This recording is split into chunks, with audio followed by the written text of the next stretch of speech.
So the next up, we're going to have Dr. Tracie Baker, who has degrees in biology and chemistry and marine biology from the University of Alaska, a doctorate of veterinary medicine, a PhD in molecular and environmental toxicology from the University of Wisconsin. She's currently an associate professor in the Department of Environmental and Global Health at the University of Florida, and as affiliate faculty here at Wayne State University. Our lab focuses on looking at the chemicals that we're putting into our environments and how they cause disease in animals and in humans. So with that, Dr. Baker, you have the floor. Okay, great. Thank you so much, Dr. Blessman. And thank you, Cures, for the invitation to speak here on this important topic. So as Dr. Blessman said, I am at the University of Florida, but I'm affiliate faculty at Wayne State University. And before moving south, I spent many years in Detroit studying the water systems that connect our waterways, wildlife, and our health, especially in the Detroit River and then the surrounding water bodies. And we're still doing this work now, which I'll talk a little bit more about. So you've just heard what PFAS are and where they're used. I'll focus more on how these chemicals move through our environment and what we're finding in the environment, in our waters and our fish, and kind of what all of that means. So I grew up enjoying the Great Lakes in Ohio, and I can't remember not knowing how to swim or being near the water. I swam competitively before the age of 5 and still doing competitive races. So just to say that water is a big part of my life and I have a passion for it. And so I've spent most of my career studying the environment and water and how it touches on our health. So we all probably agree that the Great Lakes are a treasure. They give us drinking water, fishing, swimming, and a sense of home. And so, like I said, I'm going to talk about PFAS in this water and the Detroit water as a corridor. We know that we see all these freighters. It's a major shipping route from, all around the world. It's also used as drinking water for Detroit, serving over 5 million people. And it's also, an important home of fish and plants and animals. And I think we also, unfortunately, all know that it has been contaminated due to multiple sources that are in the area, and PFAS being one of those contaminants. So Erica just gave a great overview of PFAS, so I will build on that. We learned that, they're very good at resisting heat, and they resist water, and they break down very slowly. So what does that mean for, river and lake environments? So one example that I like to give is if you can imagine dropping a handful of glitter on a windy day. I also try to say, please don't drop glitter on a windy day or drop it at all, because then that adds to the microplastic problem that we're also having. So anyway, imagine dropping glitter and it blows. You can see it blow, and some lands in the grass, and some sticks to your clothes, and some washes into a puddle. Some goes far away, some is close. And so PFAS is kind of like that, except that it dissolves in the water and it kind of sticks more to certain materials.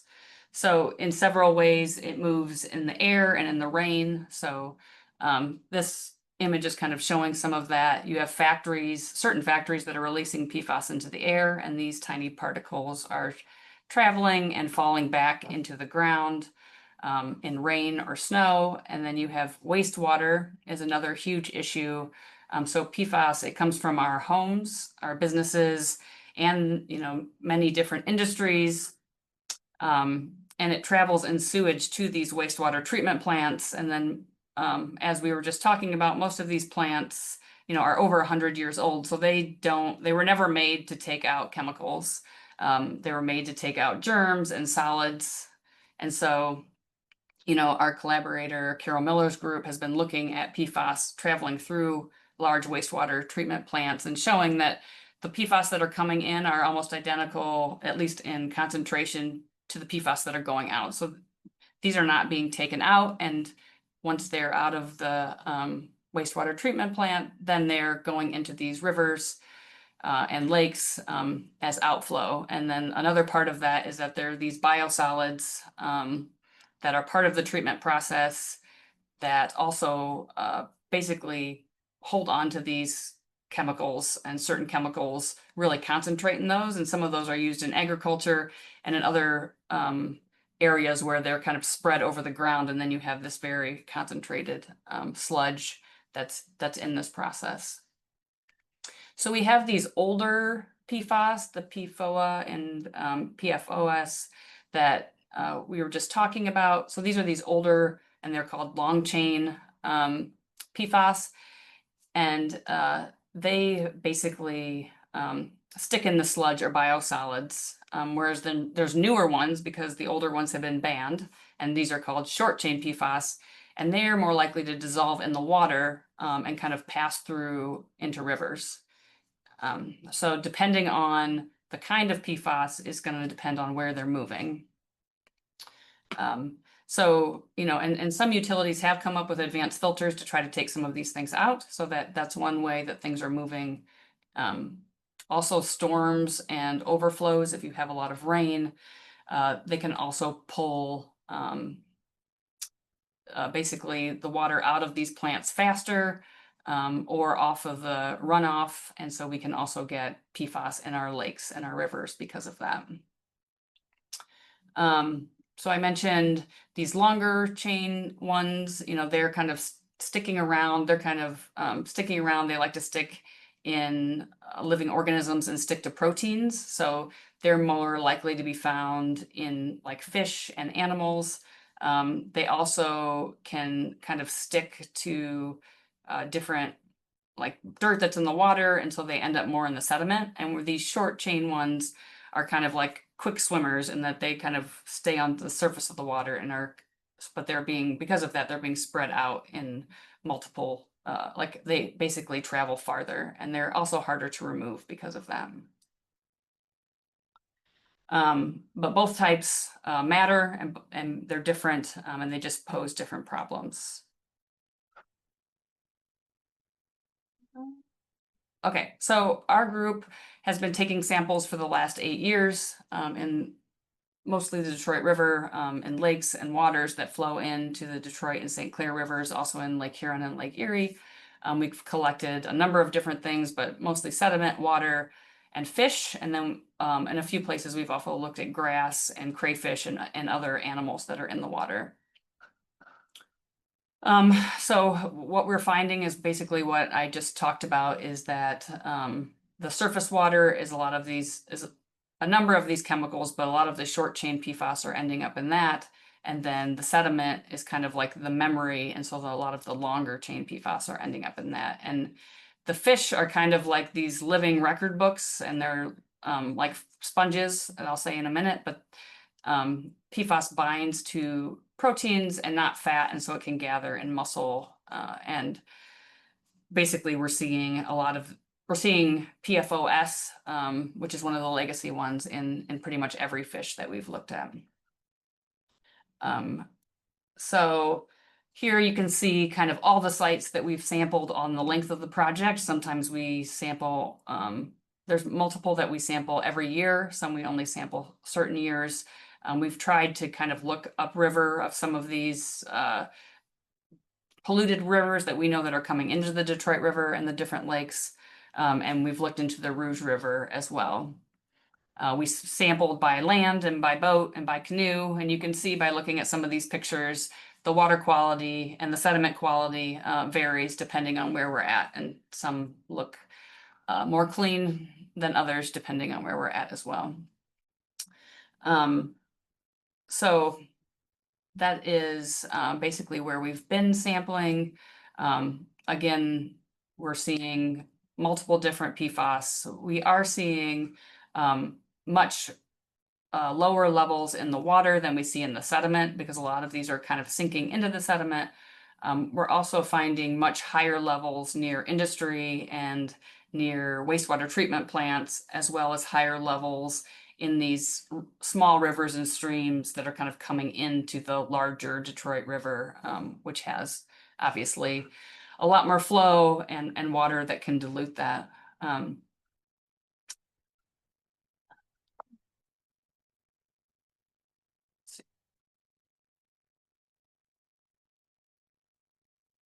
Okay, so we're also collecting fish. We're basically what we're doing is non-lethal sampling, so we don't want to kill the fish. We are just collecting them kind of quickly with U.S. Fish and Wildlife. So they're doing surveys. We do a quick muscle sample and a blood sample, and then we are able to release them back into the river. Like I said, the fish are living in the water, they're eating things, and so they're picking up, PFAS in the environment. So they can tell us what's available in the environment over time. PFAS don't behave in fish the same way that other pollutants, some of the other pollutants do, so they're not really going to collect in fat as much. So they tend to bind to blood, and they kind of gather in muscle and other organs like the liver. Many studies, including ours, have shown, again, this PFOS is in almost everything that you look at, almost every sample that we look at. And it kind of dominates the PFAS that we're seeing in fish. And predatory fish, so we're looking at different trophic levels. So a lot of our work looks at like round goby and then yellow perch. We've also looked at white bass and some sucker fish, and then walleye being kind of the top predator. And what we're finding is that, the fish that are the predatory fish, or the bigger ones, and the ones that are older have higher levels of PFAS in them than the ones that are younger or that are lower on the food web. And that the bottom feeding fish also have higher levels, and that's because they're near the sediment, and the sediment has higher levels than the water has. We did find that mussel had a lot less PFAS in the blood than, or a lot less PFAS than the blood did. So that is good. That's kind of we didn't see as much, as like the blood levels were pretty high. And then we also found that like PFAS in crayfish and some of these other invertebrates were a lot higher than they were in the fish themselves. Yeah, so I know that the next talk is going to talk a lot about humans. And so I just want to also mention that in addition to fish, there are a lot of other animals. I'm a veterinarian, so I feel like I have to give a little pitch for the animals a little bit as well. So, our pet animals, production animals, the animals that are near these farms, wildlife, obviously. So, PFAS is still being studied. We don't know a lot about those as well. Some of the lifetime advisory levels that were just talked about, drinking levels, we don't have that for animals yet. We're just still figuring that out for humans. So from, the Great Lakes to polar bears in the Arctic, we are, it's ongoing, trying to figure out what these levels are. And right now, the recommendation is, basically keeping it similar to humans if we can. So I've been very excited and thankful to work with, all of these organizations and community groups. So some takeaways, first, I just want to say clearly that I don't want to, scare anyone away from the lakes or the rivers. The Great Lakes are still these precious places to fish and to paddle and to enjoy. So the goal is to be smart and to stay informed and to protect ourselves. And, we just have to put out some solutions. So some solutions that we've kind of, we just talked about some of them, but it's like particularly to fish, is to be smart about eating fish. Definitely pay attention to, the do not fish warnings, but check your eat safe fish guidelines that are local, that show which fish are the safest. The smaller and younger are a little bit, do seem to have less PFAS than some of the bigger and older ones. Stick to the, trimming the fat, and the skin can help a little bit. And, don't assume that all local fish are unsafe. You just have to choose to eat them wisely. The big thing is stopping PFAS at the source. So, there's only so much that we can take out of the water, and that we can remove. And, wastewater treatment plants, they're trying, but again, it's just so high. So if we can basically stop it at the source, so that means, cutting down on products that have been talked about where we use them, nonstick pans, sprays, and cleaning up old contaminated sediments, getting industry to stop using them, get involved in the community. local residents, can make a big difference by joining, water sampling efforts. We have people that come help us, attending public meetings. We just talked about, talking to regulators, having anglers work beside, alongside scientists to be able to try to figure out some of these things, and just really building awareness, like, we're like Cures is trying to do today, so that we can spread the word and people can kind of look at this. Pushing for stronger research and policy, we kind of talked about that, making sure that the polluters are cleaning up, what they are basically putting out to the environment, and making sure, a lot of these chemicals are tested before they can get out into the environment. And then just, as much as any of us can, just try to make, everyday choices, PFAS free as much as we can. And if we start, buying PFAS free products, then, companies will stop making them, because the revenue will be going down because of that. And then talk to your friends and neighbors about all of this as well. So here's a picture of all the great people that I get to work with every day that work in my lab. So, we all have a role to play, and even bits of change in our home and our community can help protect humans and environmental health. So thanks for listening. Happy to take questions later.